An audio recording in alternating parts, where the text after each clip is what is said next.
നമസ്കാരം. തനുവിനൊരു വീടായെന്ന് കണ്ടപ്പോഴത്തേക്ക് സനുവിൻ്റെ കുരു പൊട്ടിയോ? സനു ഗ്രൂപ്പിനകത്ത് ആളുകളെ അയപ്പിച്ച് തനൂജായ ചീത്ത വിളിപ്പിക്കുന്നു, പ്രാഹിക്കുന്നു. നാണമില്ലേടി നിനക്ക്?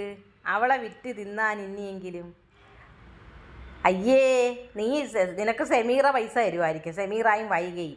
ആ കാശ് കൊണ്ട് നീ മേടിച്ച് തിന്നിട്ട് നീ ഗ്രൂപ്പിനകത്ത് ആളുകളെ കയറ്റിയ ആളുകൾ, നീ വിചാരിച്ചോ ഗ്രൂപ്പിൽ കയറിയ ആളുകളെ ചീത്ത വിളിക്കുമ്പോൾ അവരാരും തിരിച്ച് മിണ്ടാതിരിക്കുമെന്ന്? അതേപോലെ കൊടുത്തിട്ടുണ്ട്. അവളെന്ത് ഗ്രൂപ്പിൽ നിന്ന് അങ്ങ് ഇറങ്ങിപ്പോയത്? നാണമില്ലാത്തവളെ. നീ ഇച്ചിരി നാണവും മാനവുമായിട്ട് ജീവിക്ക്. നിനക്ക് ഒരു മോളുള്ളതല്ലേ? ഇനിയെങ്കിലും ആ തള്ളയും മോളെയും വിറ്റ് തിന്നാതാ. അവരെ വിറ്റ് തിന്നാൽ നിനക്ക് എന്തെങ്കിലും കിട്ടുമോ? വെറുതെ വന്നിരുന്ന അവരുടെ ഇത് തിന്നാൻ നീ നിൽക്കുന്ന എന്തിനാ? ചോര ഊറ്റി കുടിക്കാനായിട്ട്. നാണോ മാനോ ഇല്ലാത്തവള്. ഇത് സെമീറയുടെ ഏതോ നാട്ടുകാരിയാണ്. ആ സ്വരം കേൾക്കുമ്പോഴേ അറിയാം. ഷംല എന്ന് പറഞ്ഞവള്.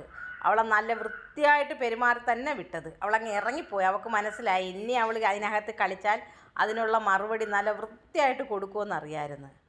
നീ വിചാരിച്ച ചീത്ത കേൾക്കുമ്പോൾ എല്ലാവരും അങ്ങ് അടങ്ങിയിരിക്കുമെന്ന്?